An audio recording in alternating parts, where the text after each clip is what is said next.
Hello, and welcome to another episode of Ban Minot. As you already know by now, Ban Minot is the first ever live streaming channel that showcases programs, initiatives, and ideas related to the broad thematics of culture and social innovation.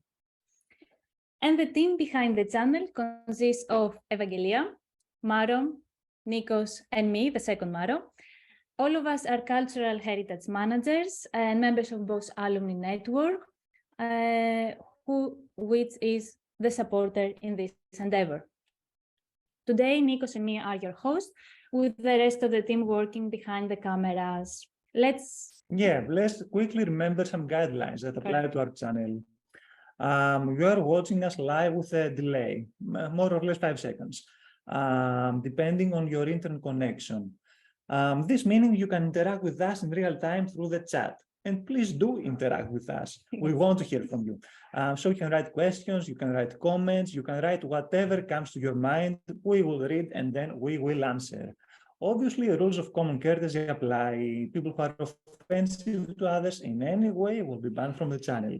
And the chat language is English. Please refrain from using other languages, even if you know that we are able to understand what you write. And also don't forget to click on the little heart image to follow our channel.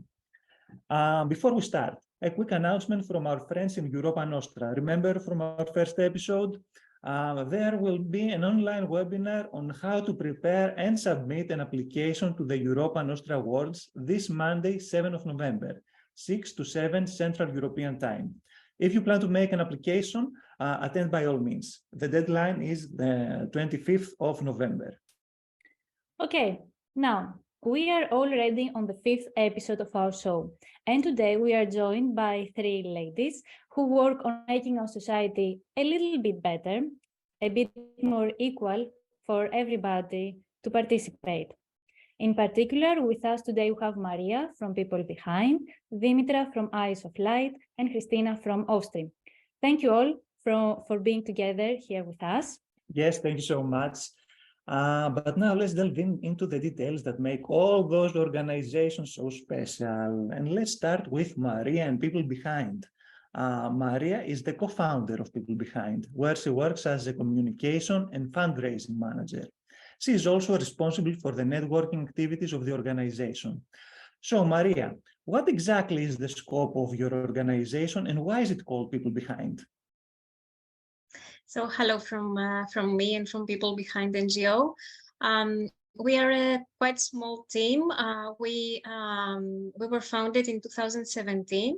The whole idea came from Robert Bosch Foundation and especially the Start Create Cultural Change program. It was my idea in the beginning, and then a few other people joined the team and we created People Behind.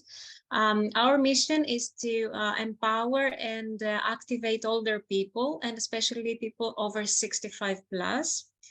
This is actually a personal need that I had, from my experiences in my family. And then we actually did some research on what happens in the European sector and internationally. And we saw actually that the need is really global. And especially due to the demographic change where everyone actually gets older and the whole world gets older, there is a lot of need in doing more qualitative things for alternatives for older people. To make the long story short, what we do is we have 3 main pillars. The first one is lifelong learning, which is more or less run by the program named University for Third Age, where we offer a lot of courses and workshops for older people. These are now online because of COVID-19. In the beginning, it was live, and we hope in the future it will be live again. The second pillar is digital education. This means that, of course, we do digital courses, meaning learning computer and e-banking. But also we try to do some advocacy things, like we created a documentary for promoting the older people's right to be equal in the digital world.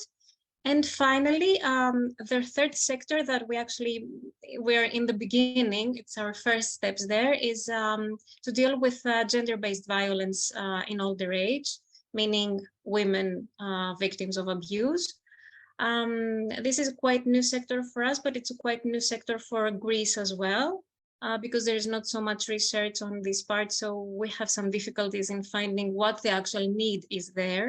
We know that the need is there, but we don't know exactly how to reach the target group. But we do some workshops with older women, and we try to figure out if they know what violence means, if what they need to feel more supported and empowered. Yeah, and this is what we mainly do. These are our main sectors, and the name that you asked for is like People Behind, but we actually mean that we don't want people to be left behind. We want people to feel like the society is there for them, and we are there for them, at least. So yeah, that's all from me. Wow, very interesting. Indeed. And you mentioned a short documentary you have made. I will add an awarded documentary. Let's watch a small part out of it. Κάτι σύννεφα που άκουγα και κάτι, πώς τα λένε... Το cloud. Ναι, το cloud και τα cookies τα cookies ξέρω ότι είναι μπισκοτάκια. Τα μπισκότα.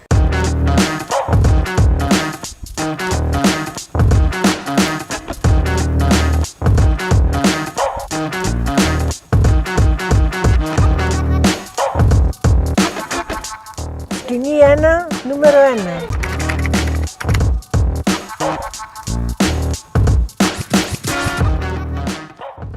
Είπα στον αδερφό μου, παίρνω τον αδερφό μου τηλέφωνο και του λέω Γιάννη μου, θέλω του λέω να πάρω ένα τάμπλετ.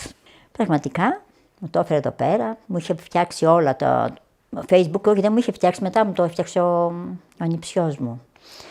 Και άρχισα εγώ και έμπαινα μέσα για να μάθω. Εγώ σιγά σιγά έχω μάθει πάρα πολλά πράγματα. Αφού με παίρνουν φίλες μου που είναι πολλά χρόνια στο ίντερνετ, που έχουν Facebook και Messenger, πώς το κάνεις αυτό, πώς το κάνεις εκείνο, πώς το κάνεις το άλλο. Το 2013 λοιπόν απέκτησα το πρώτο μου λάπτοπ. Άρχισα να κάθομαι αρκετή ώρα στην καρέκλα και να προσπαθώ μόνη μου να εξερευνώ πλέον τον κόσμο αυτόν. Ήταν ένας μαγικός κόσμος, ένας κόσμος περίεργος, ένας κόσμος φοβικός για μένα. Γιατί? Το άγνωστο. Φοβόμουν μην κάνω κακό, όχι στο κομπιούτερ, σε αυτά που υπήρχαν μέσα στο κομπιούτερ. Μην χάσω κάποια κείμενα, μην χάσω φωτογραφίες και ήταν πολύ δειλά τα βήματά μου.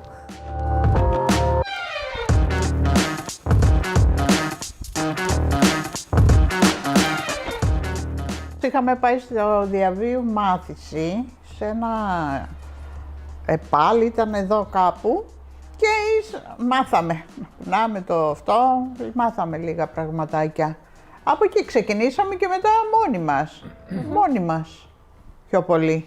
Με βοήθησε ο γιος μου, μου πήρε τάμπλετ και μισοέμαθα. Μετά όταν μπήκα στις ομάδες μου πήρε το λάπτοπ και πήγαινα να πατήσω ένα κουμπί και πήγαινε, ούτε τα χάλαγα όλα γιατί δεν ήξερα, μου λέγανε το shift και το swift και αυτά εκείνα, λέω τώρα μάλιστα.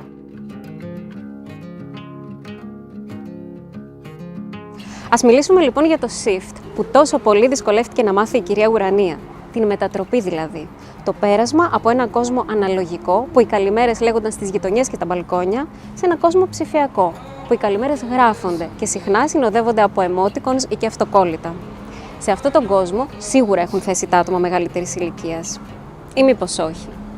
Οι στατιστικές λένε ότι στην Ελλάδα μόνο το 2% των ατόμων άνω των 65 ετών έχει ψηφιακές γνώσεις άνω του μετρίου. Το 78% δεν έχει αγγίξει ποτέ ηλεκτρονικό υπολογιστή. Γιατί άραγε? Η ένταξη των ατόμων μεγαλύτερης ηλικίας στο ψηφιακό κόσμο αφορά τόσο το κράτος όσο και τον ιδιωτικό τομέα. Πριν από αυτό όμως πρέπει να τονίσουμε ότι τα ίδια τα άτομα μεγαλύτερης ηλικίας αντιμετωπίζουν την τεχνολογία με επιφυλακτικό τρόπο, είτε γιατί δεν έχουν προηγούμενη εμπειρία και η εκμάθησή τους φαίνεται κάτι πολύ δύσκολο και αποτρεπτικό, είτε γιατί αμφισβητούν τη χρησιμότητα και τη χρηστικότητά της.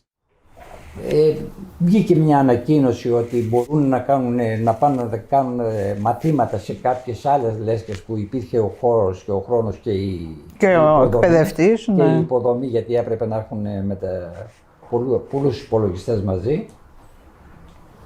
Από τους 600 που ήμασταν μέλη, γραφτήκανε μόνο 4. Και ένας ήμουνα κι εγώ που υποτίθεται εγώ ότι ήξερα κιόλα. Πώς θα πρέπει να πείσουμε τους ανθρώπους αυτούς ότι αυτό είναι απαραίτητο. Σε έναν κόσμο που γερνάει, το 2050 οι άνω των 60 θα είναι περίπου ο μισός πληθυσμός της χώρας μας, λένε οι στατιστικές, και που ταυτόχρονα ψηφιοποιείται διαρκώς, οι ελάχιστες πρωτοβουλίες για την ισότιμη ένταξη των ατόμων μεγαλύτερης ηλικίας δεν φαίνεται να λαμβάνουν υπόψη τα ιδιαίτερα χαρακτηριστικά και τις πραγματικές τους ανάγκες. Πώς να πείσεις έναν άνθρωπο που έχει φάει τη ζωή με το κουτάλι να ξανακαθίσει στα θρανία? Πώς να πείσεις κάποιον που το πέρασμά του από τα θρανία ήταν πολύ σύντομο, ότι ο υπολογιστής και το διαδίκτυο μπορούν να αλλάξουν τη ζωή του? Κύριε Τάσο, θέλω να μου πείτε πού μεγαλώσατε, σε ποια περιοχή? Μεγάλωσα στα Άγραφα, νομό Καρδίτσης, χωριό Καστανιά. Πότε γεννηθήκατε? Το 1946. Σχολείο? Σχολείο πήγα το 51-52. Το 52. Και τελειώσατε? Και τελειώσα το 63. Δημοτικό? Δημοτικό. Όταν έβγαλα το σχολείο, ασχολήθηκα όχι τόσο πολύ με τα γράμματα και αυτά, γιατί ήταν χειρονακτικές δουλειές. Εσείς στο χωριό, από ό,τι κατάλαβα, είχατε ένα περιορισμένο περιβάλλον, έτσι πολύ συγκεκριμένο, και πήγατε και σε ένα πολύ συγκεκριμένο σχολικό περιβάλλον. Αυτό έχει επηρεάσει καθόλου τον τρόπο που έχετε μάθει να εκπαιδεύεστε μέσα στα χρόνια σε καινούργια πράγματα? Έχει επηρεάσει. Δηλαδή. Γιατί όσο να είναι ένας που έβγαλε το γυμνάσιο, το Α, το Β, είχε άλλη οικειότητα. Εγώ δεν είχα αυτή την οικειότητα που είχε αυτός. Με τα γράμματα εννοείται. Τα γράμματα κτλ. Αν τώρα υπήρχε κάποιος που να σας δείξει πώς να χρησιμοποιείτε έναν υπολογιστή, θα μπαίνατε στη διαδικασία? Θα έμπαινα, αλλά θα αργούσα. Γιατί όσο να είναι το δικό μας το μυαλό δεν παίζει όπως του νέου. Ο κύριος Τάσος, που δεν έχει μάθει να μαθαίνει, βρήκε τον τρόπο και γράφτηκε στη θεατρική ομάδα του Πανεπιστημίου Τρίτης Ηλικίας, που εδώ και 1 χρόνο λόγω κορονοϊού λειτουργεί διαδικτυακά. Τι γίνεται όμως με όσους θέλουν πραγματικά να μάθουν? Στην Ελλάδα, η Εθνική Στρατηγική για τη Διαβίου Μάθηση αφορά μόνο όσους είναι έως 55 ετών. Για τους μεγαλύτερους, οι μόνες εκπαιδευτικές διέξοδοι είναι τα προγράμματα των Δήμων και των μη κερδοσκοπικών οργανισμών. Λίγα, αποσπασματικά και δύσκολα βιώσιμα.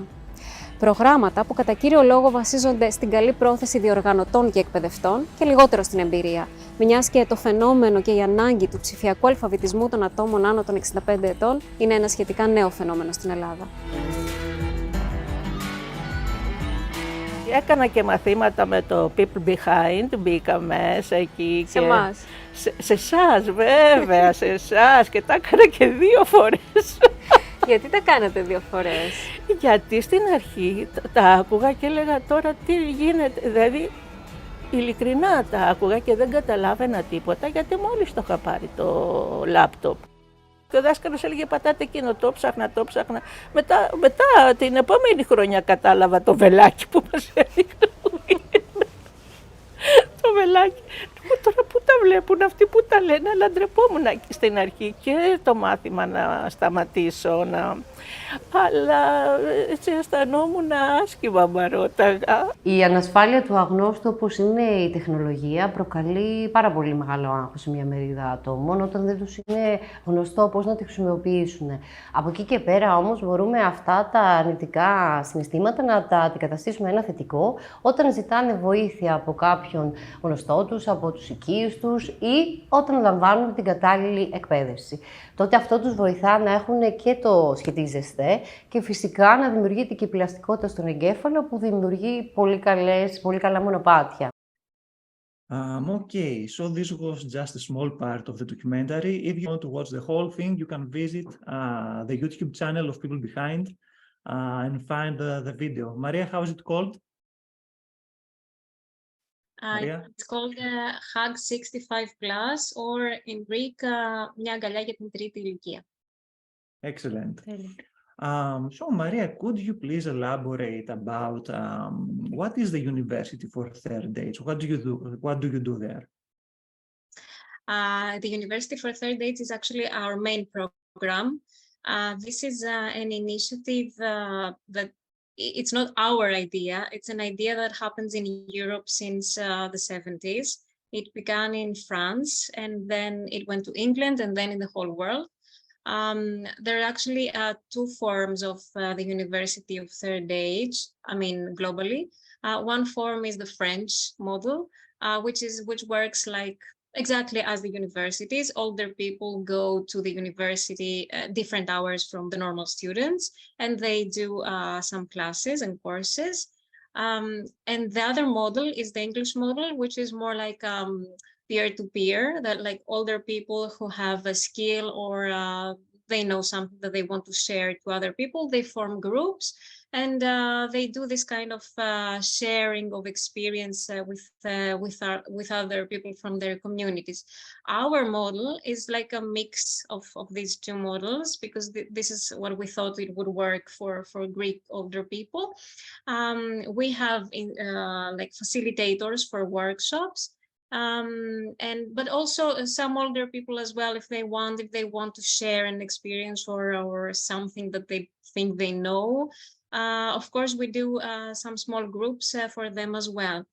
The courses that we offer, or the workshop, I mean, courses is like very formal word.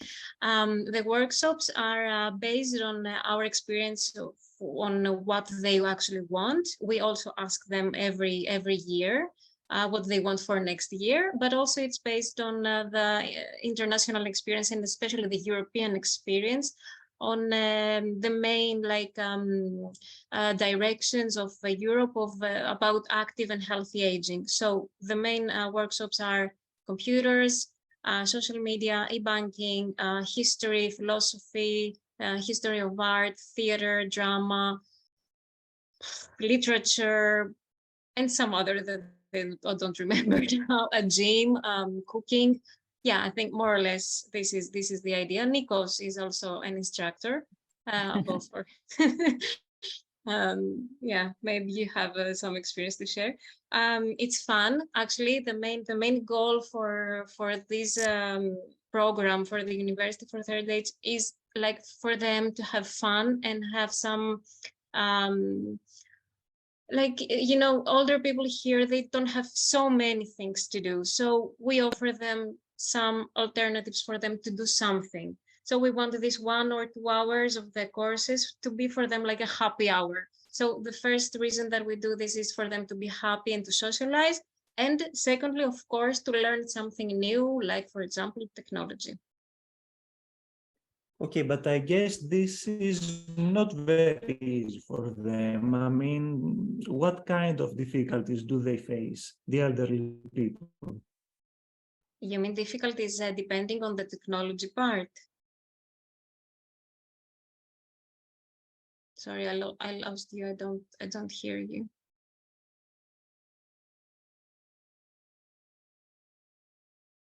I mean, whatever. What is the greatest difficulty that they face? Is it better now? Have internet connection issues? No. Now Maria? I can hear you. Can you hear me now?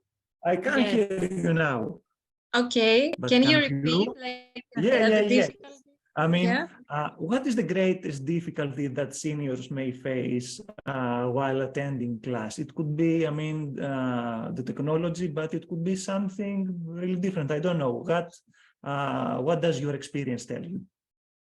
Well, actually, the main difficulty is to overcome this fear, let's say, of being with others. You know, older people, some of older people, or not, probably most of them, are like mostly alone. And you know, when you're alone for a few years, you get used to this situation. So you know what? Okay, I'll tell you this. This year we did the drama course, the theater. We have a theater group. It's like from 10, 12 older people. And until last year, the whole thing was digital. They did digital courses. It was fun. They loved it. In the end of the courses, we did a great video. It was very funny, and they laughed, and they really liked it. However, this year we said to them that we want three times per month to be digital and 1 time per month to have a live course. Some of them, even though you don't believe it, because older people normally prefer live communication than digital, some of them, not a few, probably the most of them, they said, no, actually, I don't feel like doing this. I feel shy and I'm not quite sure. Digital is fine. So, you know, the first thing I think, the first difficulty is to overcome this feeling of loneliness, of being alone. And then, of course, it's the digital thing, which is a bit tricky for them. But since we are now actually referring to people who are used to technology, they use technology even just a little bit, but they do use it. It's not actually a big difficulty. Technology is not so much difficult. So we are there on the phone. They can ask anything they want, like some help or support in the technical part. So yeah, I think that the psychological part is mostly difficult, and of course it got worse during COVID-19, really worse. Yeah. Okay, really interesting insights. Maria, many thanks for being here, and also many thanks to people behind for their general support in our endeavor. Yes, Thank you very in our much. channel. Thank you. So we can move now with our next guest, Dimitra, and Wise of Light. We will start this time by watching a short video from one of their projects called Planetary Systems. And then we have our questions.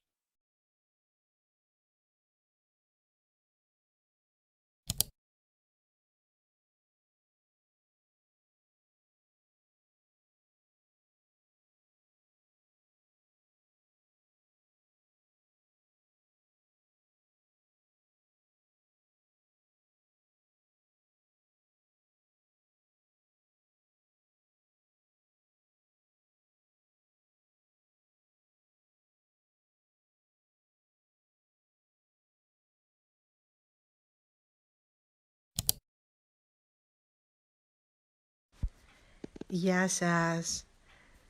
Στο πρώτο έργο που προσπάθησα να φτιάξω, αυτό που έχει να κάνει με το φλοιό της γης, ξεκίνησα για το πώς περίπου έχω υπάρξει σε αυτόν τον κόσμο, πώς είναι ο εαυτός μου, πώς γεννήθηκα, πώς ήμουν ένα χαρούμενο παιδί, μετά τι πράγματα έχω κάνει, και όσο προχωρούσα και μεγάλωνα, αυτά γινόντουσαν λίγο πιο οργανωμένα στο μυαλό μου και στη ζωή μου, μέχρι που εμφανίστηκε ο καρκίνος και τα ανακάτεψε όλα. Και όλες αυτές οι τζίφρες και υπογραφές μοιάζαν σαν τα ραντεβού με τους γιατρούς που είχα, αλλά και πάλι είχα πολύ φως και πολύ αγάπη. Και πιο κάτω άφησα κενό, γιατί η ζωή συνεχίζεται.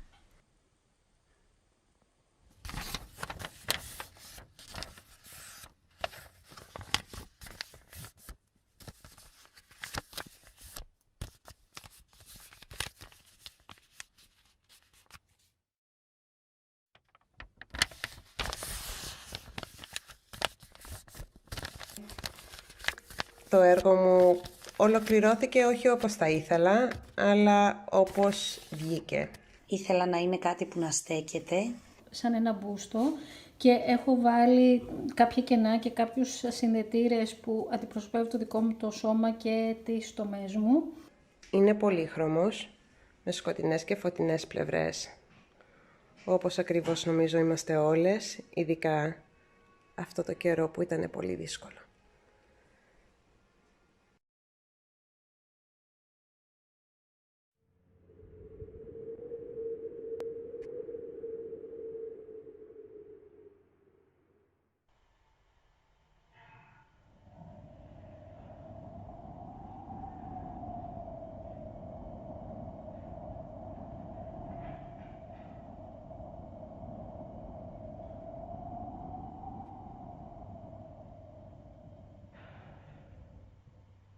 Ξεκίνησε να γίνεται σπήρα και μετά συμβολικά μου έμοιαζε και σαν ένας διάδρομος που μπαίνεις μέσα σε ένα κουβάρι και δεν ξέρεις πότε και πώς θα βγεις. Και... Έχει πόρτες τις οποίες χτυπάμε για να μας βοηθήσουν στις δύσκολες στιγμές.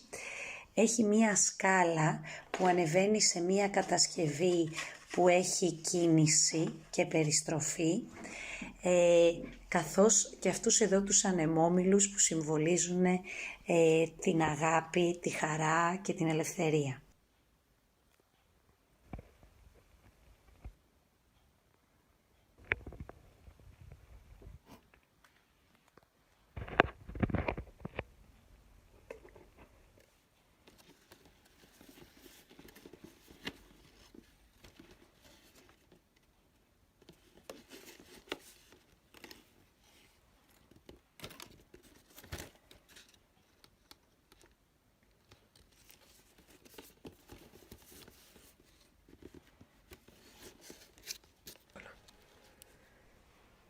Τα coping mechanisms είναι σαν, εύχομαι να φαίνονται σαν φτερά, γιατί αισθάνθηκα ότι εκείνη τη στιγμή ήταν όλη αυτή η αγάπη που μου σηκώσανε τα φτερά μου. Ήταν αυτό που μας κράτησε όλους μαζί σαν οικογένεια και μας δυνάμωσε. Είναι ένας ξεχωριστός πλανήτης που στον πυρήνα του έχει φως. Σαν να ζω μέσα σε έναν διάτριτο, προφυλαγμένο αλλά και όχι τόσο κόσμο. Οπότε αυτό ένιωσα ότι προστατεύαμε. Εμένα δηλαδή με προστατεύανε. Μέσα έχει μια μαύρη καρδούλα, που είναι αυτό το μελανό κομμάτι της ζωής μας που πάντα θα μας πικραίνει.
Και όλα είναι κάτω από έναν ήλιο ή μια πηγή φωτός, γιατί τελικά αυτό που βγήκε από όλο αυτό ήταν πολύ φως και πολύ ελπίδα και πολύ αισιοδοξία και πολύ ευγνωμοσύνη για όλους αυτούς που στάθηκαν δίπλα μου.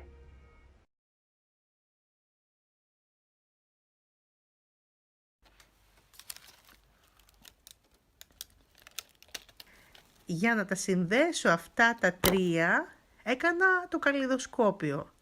Μέσα από αυτό μπορείς να δεις κομμάτια της ζωής μου έτσι όπως θες εσύ, λίγο διαστρεβλωμένα, λίγο διαφορετικά. Μπορείς να δεις τις χρυσόσκονες, μπορείς να δεις και τα μαύρα spots.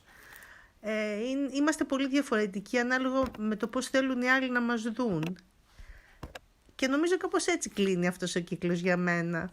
Ήταν πάρα πολύ συγκινητικό. Σας ευχαριστώ πάρα πολύ όλες.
So, we have with us today Dimitra from Tsiaouskoglou, who is a founding member and head of art projects and exhibitions there. Thank you for joining us, Dimitra. Thank you very much for the invitation. Let's start. Yes. Let's start by giving us a bit of context about what we just saw, about the video and the project, in relation to your work also in Eyes of Light. So this was, let's say, a documentation, but more of an artistic one, of Planetary System, which was a workshop that happened in February 2022, this year, led by Chloe Paré, and involving women with cancer experience. And it was actually a hybrid format. So because of COVID, the participant and we didn't actually meet, but we wanted to have a more tangible aspect after all the digital and our workshops taking place just online for the previous 2 years. So Chloe designed some material, some papers, art objects, let's call it better, that function as a source material for the workshop. And she created a kit, an art kit, let's say, that was then delivered by post to the participants, and then they met online. It was actually, it was a short workshop. It only lasted for less than a month, and they met 3 times online, but they kept working on the material they got, and we then also created this video you saw. So it was a very special experience for all of us, and it was actually one of the first programs of this kind. So maybe I just introduce a bit Eyes of Light, and it will make more sense. So we are a non-profit organization. Yes, please. Okay, so I just heard your reply. So yeah, we run art programs designed for cancer patients, and our vision is to contribute to a society in which all people with serious illnesses find strength and joy through art. And we were founded in late 2019, so very close to the COVID pandemic, and you understand what that implies, especially when you target group is a particularly vulnerable population health-wise. But we actually started a bit before, and we share the same history as people behind and Maria shared. So through START and Create Cultural Change program of Bosch Alumni, and Dimitra then obtained the Scaling Award for her therapeutic photography workshops. And then we founded Eyes of Light. So our community embraces adults with cancer experience and their families from Athens, but also throughout Greece through our online programs. And we collaborate with patient support organizations from Greece and sometimes abroad. And we were founded in order to contribute to a more humane treatment of the disease, to a more holistic and patient-centric approach, following, of course, the best practices of the innovative field of arts and health, which focuses on the well-being of the patient, and it's well established in public healthcare in other countries, in many countries. And so the 4 of the main categories of our programs is, of course, the therapeutic photography workshops, and that's the pillar of Eyes of Light and how it all started.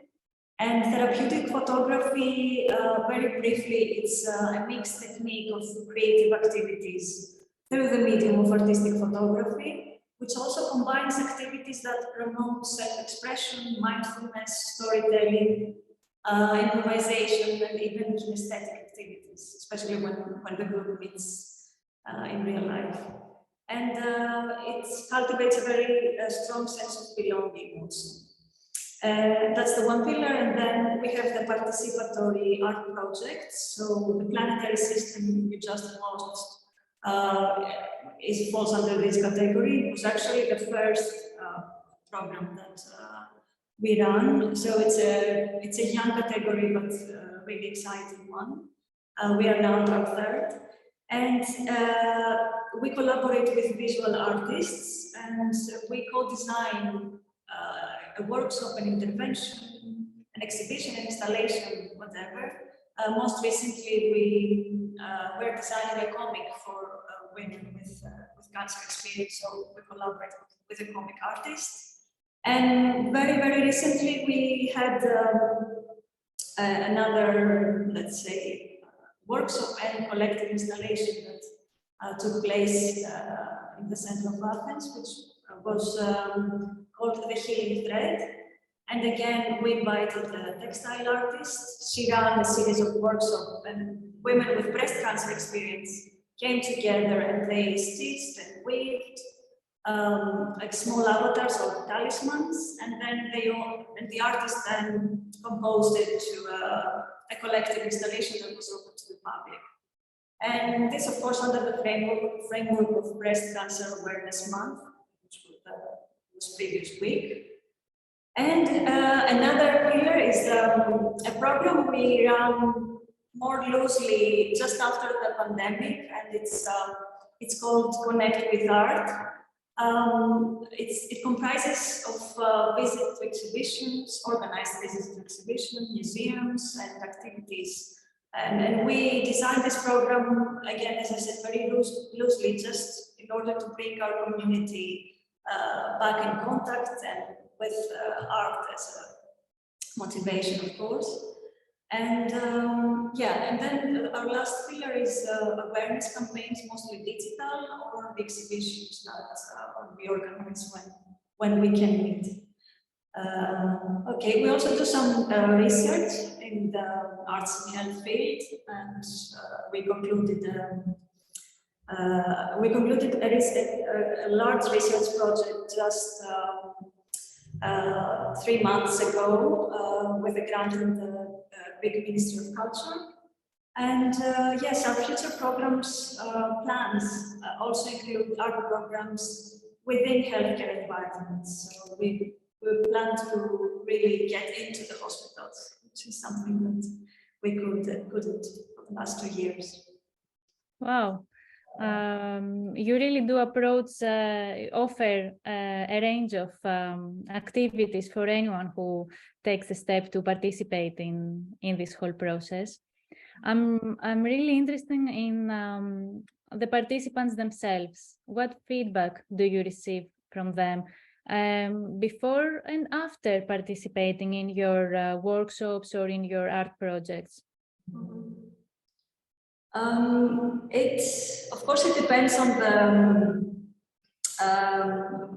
the nature of the project. If it's a one-off event or project, or of course, if it's the longer workshop, like the therapeutic photography workshops, where people really get to know the participants and get to know each other very, very well, and they develop a strong bond.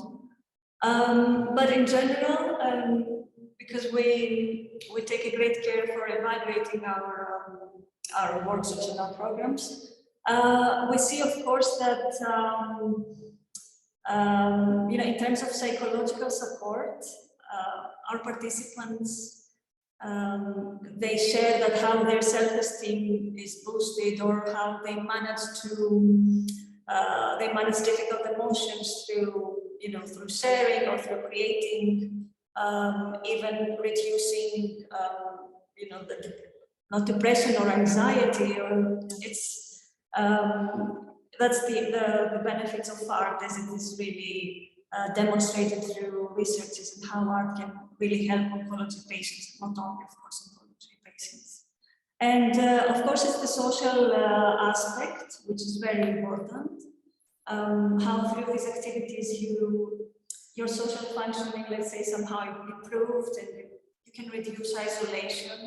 Or, for example, with the program Connect with Art, it's something that it's not that people with cancer cannot or are banned, let's use the title, or they don't have access to museum, but it's really more easy to visit a museum or an exhibition if you have the invitation. So if you get an email that says, next week we're going to the Banaki Museum to see an exhibition, and you know that there you will find other friends and other people with the same experience. It's really more, it's easier. And yeah, that's.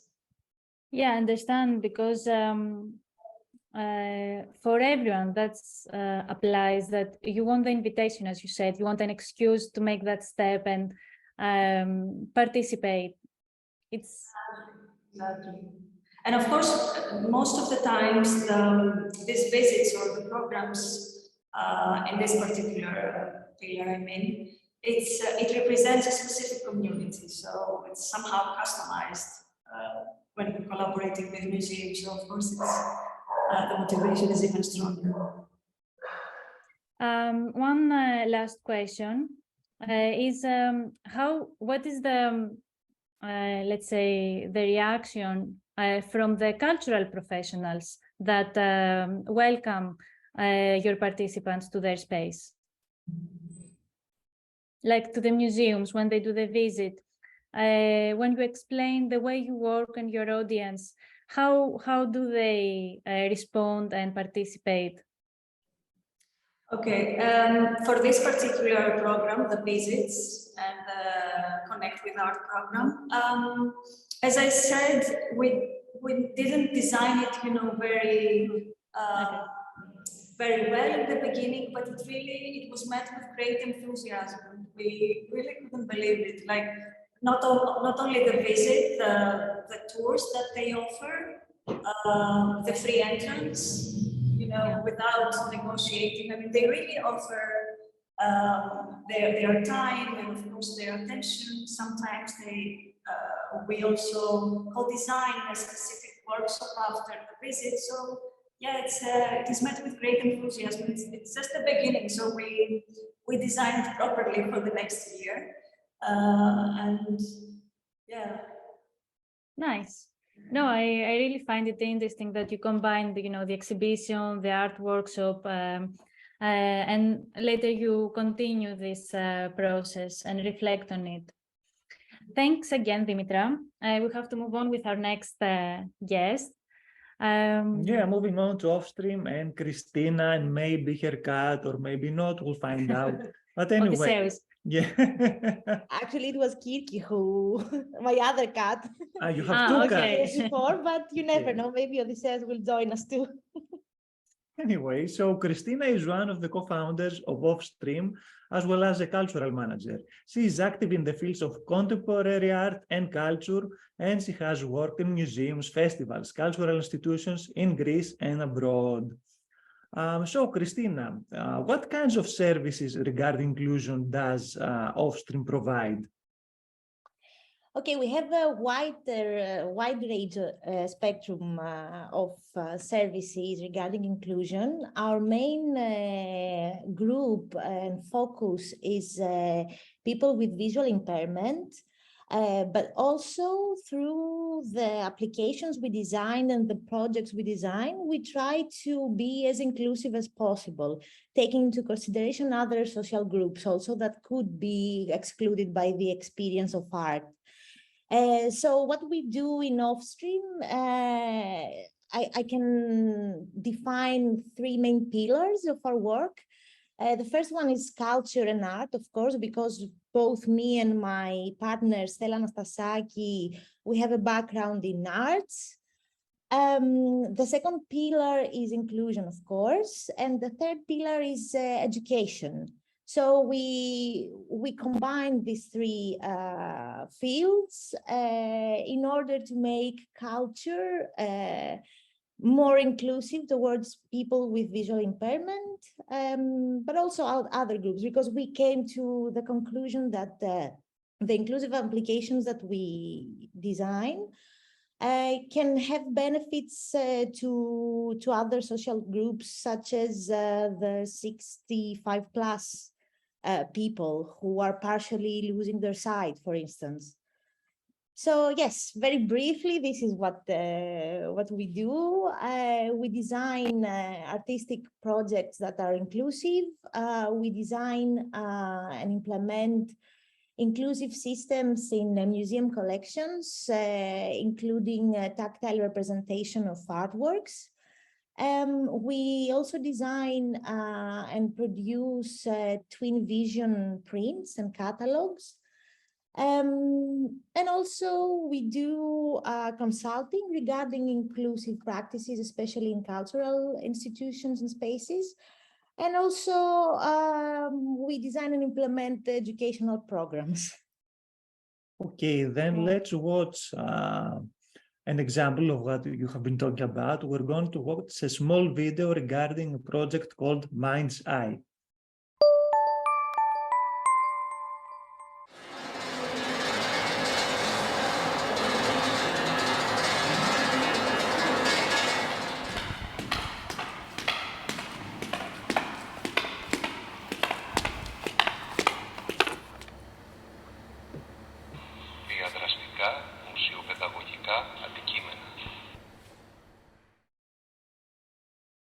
Η συμπερίληψη είναι ένα θεμελιώδες ανθρώπινο δικαίωμα, αλλά συνήθως αυτό μένει μόνο στη θεωρία.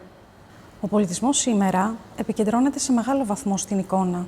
Αντιλαμβανόμαστε λοιπόν ότι άτομα με οπτική αναπηρία ή με μειωμένη όραση βιώνουν πολλούς φραγμούς και πολλά εμπόδια κατά την πρόσβασή τους στην τέχνη και το πολιτιστικό αγαθό. Θα λέγαμε ότι περισσότερο από κάθε άλλη φορά τα μουσεία διεθνώς έχουν καταλάβει ότι το κοινό τους δεν αντιπροσωπεύεται ισότιμα, ή μάλλον θα έλεγα ότι το κοινό τους δεν είναι αυτό που θα μπορούσε να είναι σε σχέση με την υπόλοιπη κοινωνία και κάνουν προσπάθειες έτσι ώστε οι πόρτες τους, οι χώροι τους, οι συλλογές τους να ανοίξουν πολλαπλά. Δηλαδή έχει μια σημασία και μεταφορική και πραγματική αυτό το πράγμα. Οπότε μπορώ να σας πω ότι σε επίπεδο διεθνούς βιβλιογραφίας, σε ό,τι έχει να κάνει με τη μουσεολογία, συζητιέται πάρα πολύ το θέμα αυτό. Το ζήτημα είναι τι κάνει κανείς στην πράξη.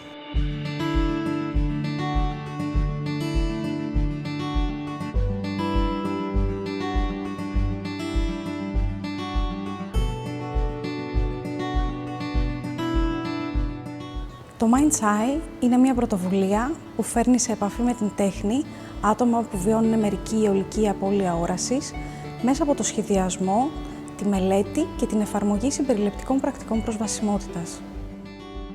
Δημιουργήσαμε ένα μουσείο προσβάσιμο για ανθρώπους με οπτική αναπηρία. Το πιλωτικό πρόγραμμα Mind's Eye οργανώθηκε τον Ιανουάριο του 2020 και εφαρμόζεται για πρώτη φορά σε τμήμα του χώρου και της συλλογής του Μόμους Μουσείου Σύγχρονης Τέχνης, σε συνεργασία με το Κέντρο Εκπαίδευσης και Αποκατάστασης Τυφλών του Παραρτήματος της Θεσσαλονίκης.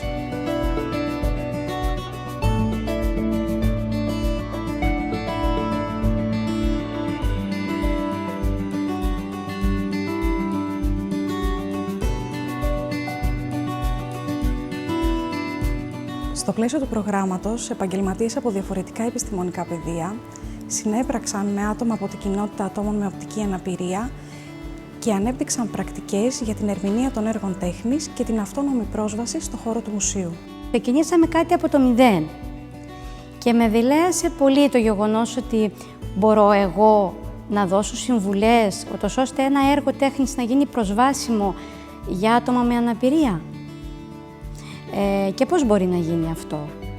Ήρθαμε σε επαφή με το συμπεριληπτικό design, διερευνήσαμε εφαρμογές και πρακτικές και αυτό που ήταν και το πολύ ενδιαφέρον στην όλη μας συνεργασία με το Mind's Eye ήταν ότι έπρεπε να σκεφτούμε πώς αυτοί οι άνθρωποι οραματίζονται, έρχονται σε επαφή, η εμπειρία τους με την ίδια την τέχνη.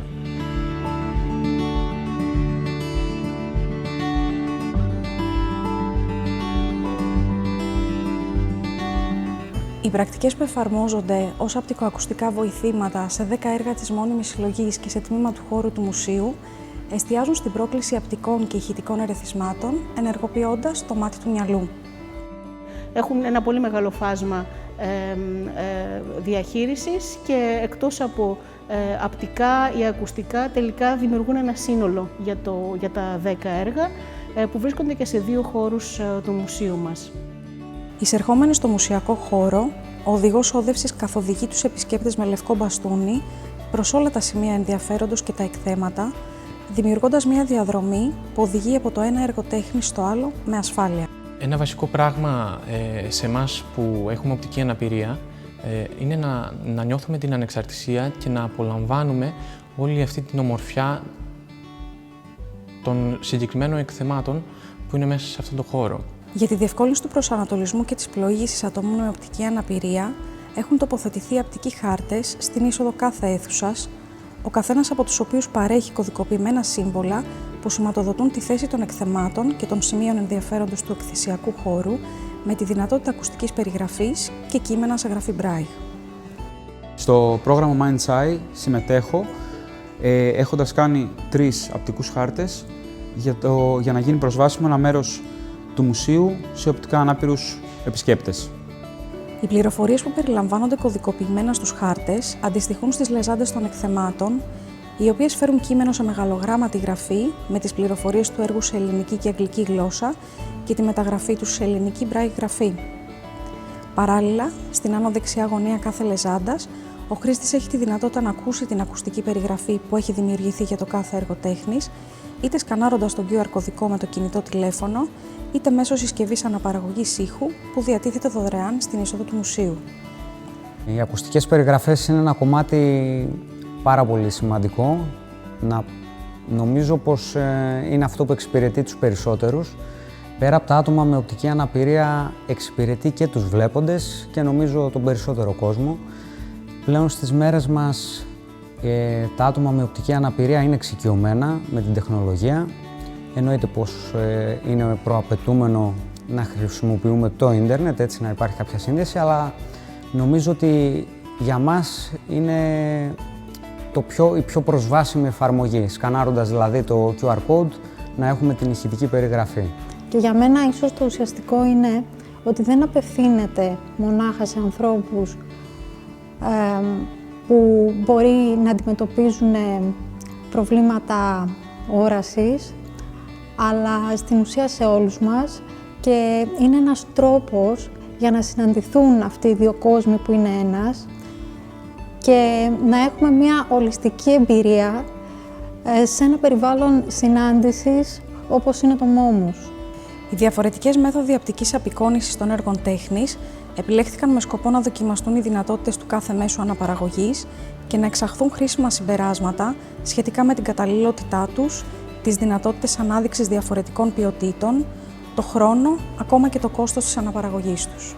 Απότερος στόχος αυτού του συλλογικού εγχειρήματος είναι να ανοίξει το πεδίο δημιουργίας συμπεριληπτικών πρακτικών και να προκληθεί ένας γόνιμος διάλογος ανταλλαγής, ώστε το όραμα για την ισότιμη πρόσβαση στο πολιτιστικό αγαθό να γίνει βίωμα και να υιοθετηθεί και από άλλους φορείς στο μέλλον. Η αίσθηση που μου αφήνει καταρχάς είναι χαρά, ικανοποίηση, απόλαυση, χαμόγελο, ανεξαρτησία και όλο αυτό το πράγμα είναι μια τεράστια προσπάθεια. Η τέχνη ανήκει σε όλους. Είτε υπάρχει αναπηρία είτε δεν υπάρχει, είτε υπάρχει κάποια διάκριση ανάμεσα στους ανθρώπους είτε δεν υπάρχει. Η τέχνη είναι από όλους τους ανθρώπους και για όλους τους ανθρώπους.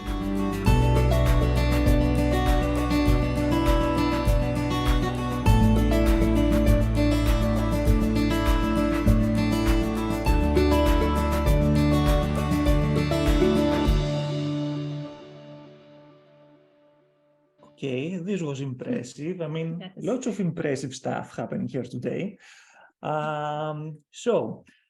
Christina, I mean, well, I was planning to ask you about the project, but I believe the video was quite self-explanatory, so it would be redundant. But as you may have noticed, we like asking about challenges. Are there any challenges you face when you try to implement your inclusive approaches? Of course, of course there are. I think one of the main challenges that we face are related to copyrights of the artworks, because we are working a lot with museums and collections of museums. Sometimes it is kind of blurry where the copyrights of the artworks we are willing to make accessible, where do they belong? And this is a challenge because you are in a way you're reproducing the artwork, so you have to have the agreement of the creator, of whomever has the artistic copyright. So yes, because this was a challenge, and it's something that we see very often when we are trying to do a new project. In another project we did that had like a more educational character, let's say, about inclusion in culture. In a series of videos we created that you can find online on our website. One of the invited speakers was Marina Markelou. She's a lawyer that is specified in the copyrights of artworks. So yes, this is a big challenge, but also other challenges are how we convince cultural institutions or people who make decisions about projects like this that they are, helpful or can also facilitate other social groups. Yes, because it's a relatively new field. So sometimes we have to do a lot of explaining. Okay, total respect to people who fight with copyrights. Yes. Okay, any future steps you would like to share? I mean, some future projects that you are currently working on? Actually, we recently finished the project that we have been working for quite a while now. It's a continuation of the practice we did in Mind's Eye, but of course it's a little bit evolved because we learned a lot of things from this pilot project. And it's for the Municipal Gallery of Larissa, or Katsira's Museum, as is also known. There, we recently opened up to the public a system, an inclusive system we created for 5 notable artworks of the permanent collection. And it was very moving for us because we have been working with a focus group throughout the whole 1 year and a half we have been preparing this project. And finally, it is out there, and we invite everyone who happened to be in Larissa to go and see it and also give us feedback if you want. When is that? Other than that, No, when? Is it on right now? Yes, it's on right now, and it's in a permanent collection, so it will be permanently there. Nice. So yes, whenever you can, and if by any chance you happen to be there, we will be very happy to check it out. And also, yes, like we are doing projects that combine several forms of arts. And can be inclusive in the sense of that the people who participate in these projects can be either blind people or sighted people. Like it can facilitate anyone. One of the projects we really like and we did last year was Sonic Memorabilia, where we invited this artistic duo, I Broke the Vase. They are sound artists, Eva Matsigu and Nefeli Sani.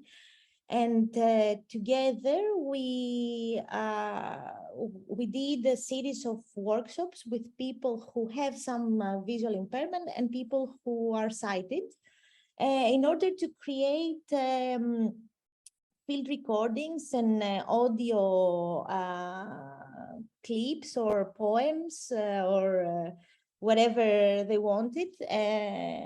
And this collaboration, it concluded in the creation of a podcast that was very, very interesting artistically, and also in the way the whole group worked together. So yeah, this is another type of project we are doing. And are the podcasts accessible right now? Are they online? Yes, it's online. You can either find it on Movement Radio. It's the radio of Asteriou Onassis. And also you can find it on a website on the project sections where there is Sonic Memorabilia. You can find the link there and you can listen to it. Okay, really nice to know. I'm Thank you, keeping Christina. notes. Yeah, I'll listen later. Thank you so much. Thank you. We really appreciate you being here with us today. We can say a couple more minutes because we have one last question that I think it's on everyone's mind who listens. And that goes to all three of you. Based on your work and also personal experience in participating in these projects, how the rest of us, either as individuals or professionals of the socio-cultural sector, can cultivate a culture that welcomes and values everyone. So what would be your suggestion to us?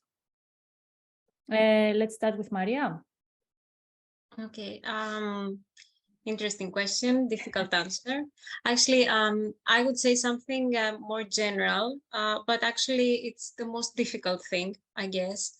I think that either individuals or professionals need just to be conscious, to listen to everyone's needs. I know that it's difficult to listen to everyone's needs, but this is the only way to do it.